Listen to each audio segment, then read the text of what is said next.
Hello everyone, welcome back to my YouTube channel. I hope you are all well.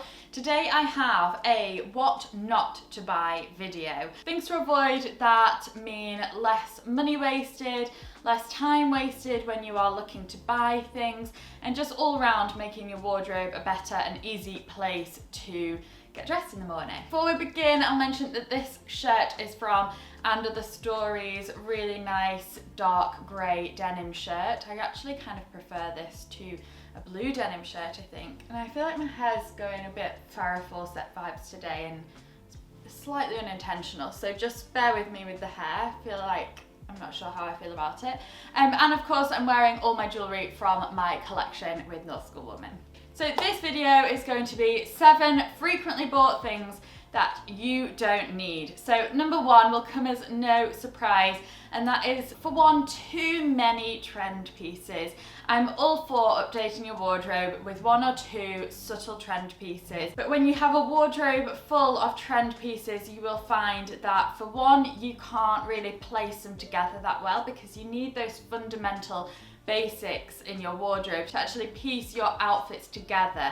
If you've got a wardrobe full of new in pieces for that season, you'll find that you struggle to actually compile an outfit together. And also within this category is trend pieces that really stand out. So I would, for example, say this top is a little bit of a trend piece.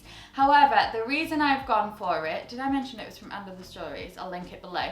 The reason I've gone for it is because I think it's a really wearable piece that I know throughout the season, and then definitely into autumn next year, no, autumn this year, through into autumn and then into the new season next year, I know this will be a really wearable piece. Denim shirts are on trend at the minute, and I love this high ruffled collar. I'm getting Isabel Marant vibes, but I do feel like this piece is something I can really get my wear out of.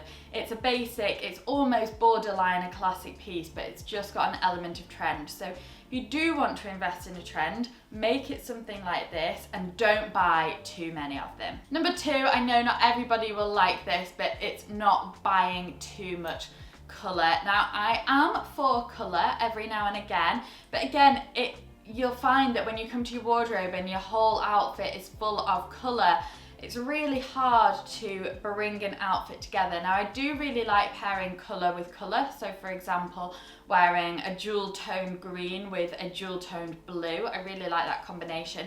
However, I don't think it's that wearable when it comes to everyday dressing.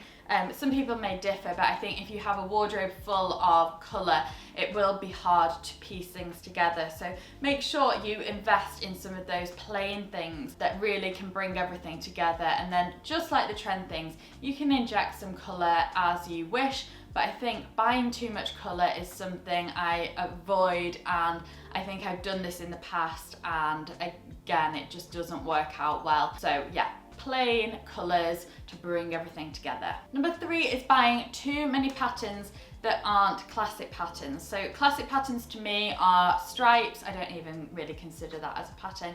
Stripes, polka dot, leopard print, and sometimes a floral. But again, it's very much like the colour thing.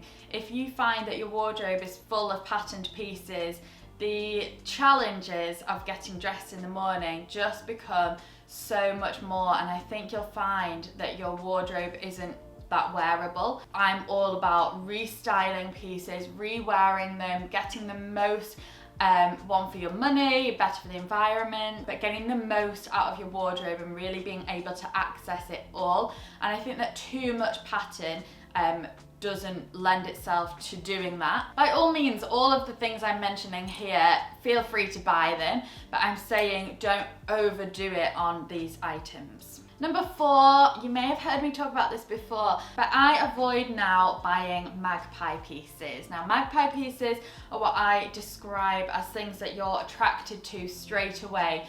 Your eyes drawn to it, but it's usually something really, really impractical. Like I did see on Zara when I was having a little browse through their new in that they had the most beautiful kind of midi length sequined dress, and it did look so lovely on the model, and that to me would be a Magpie piece. My eyes drawn to it, I really want it, but at the end of the day I know that it's not a good purchase for me. I know I'd wear it once, it's expensive. Usually these Magpie pieces are more expensive as well because they're usually quite unusual and statement and different. I mean, if you've got an occasion that's like a once in a lifetime occasion, by all means go out and buy something like that. But I think if you're looking to get the most out of your wardrobe, avoid those pieces. You need to tell yourself not to be drawn to it. As easy as it is to just grab onto it and take it and run away with it, you need to tell yourself, have a think about it, you need to go back to it, you need to spend a few days trying to work out how it will fit into your wardrobe. So don't go impulse buying those Magpie pieces. That is a no-go for me. Number 5 is poor quality fabrics.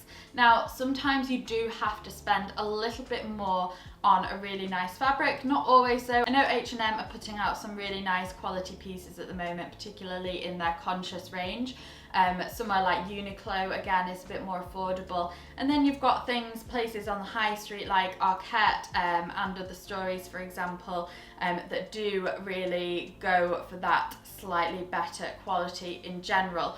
For example, I have a black blazer from Other Stories. I probably have spoken about this black blazer so many times, but that just shows you how good it really is. Now, I have had black blazers over the years from all different shops. I had one from Primark, from Next. I've had a lot of different types of black blazers, and then one year I decided to purchase from Other Stories. I think it was about £120, so it's definitely an investment piece for me. However, the amount of times I've worn that blazer, the fabric on it is so good.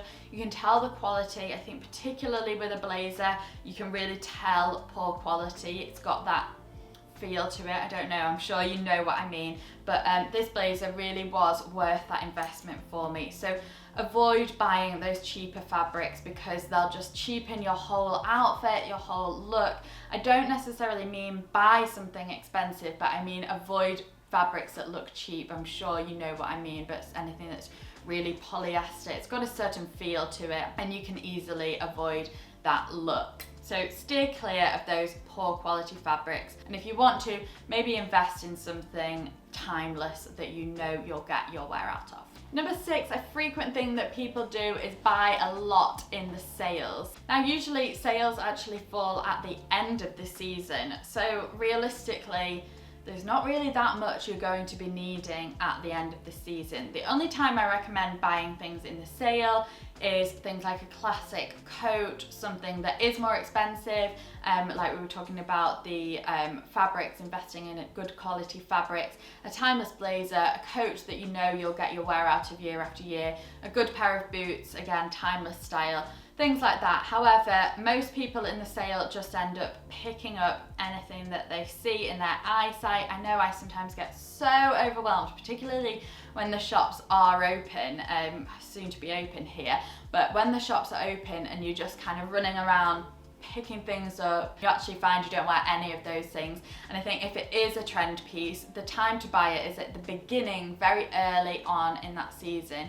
For example, my Loewe basket bag, not that this was in the sale, but I bought it a couple of years ago now at the very, very start of the spring season because I knew I wanted to get the wear out of it all that season. So there's no point buying a trend piece in the sales at the end of the season. You're not going to wear it, and you probably won't wear it the next season unless it's a timeless piece. Number 7, my final thing that I think people buy frequently, it's a huge mistake and you need to stop it. We all know we need to stop this, but we do it anyway, and that is buying impractical and uncomfortable pieces.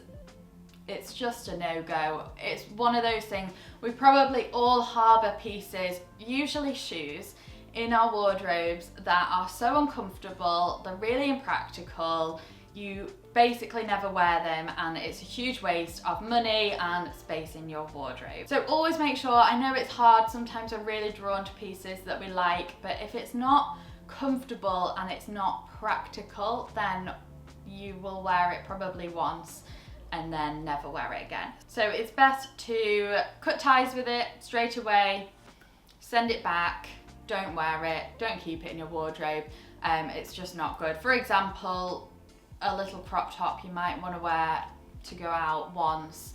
It's freezing cold, it's impractical, you can't get much wear out of it, and then you never ever wear it again. Even if it's something little, what is the point in wasting that money on something small when you can maybe save up and invest something that you actually wear every single day? So that is my final thing that I think we all frequently end up buying and regretting, and things that I've kind of tried to stop buying as time goes on, things I'm trying to force myself into.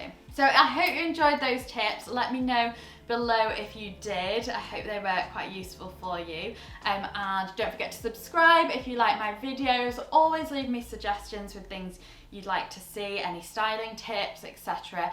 And I will see you in my next one. Bye.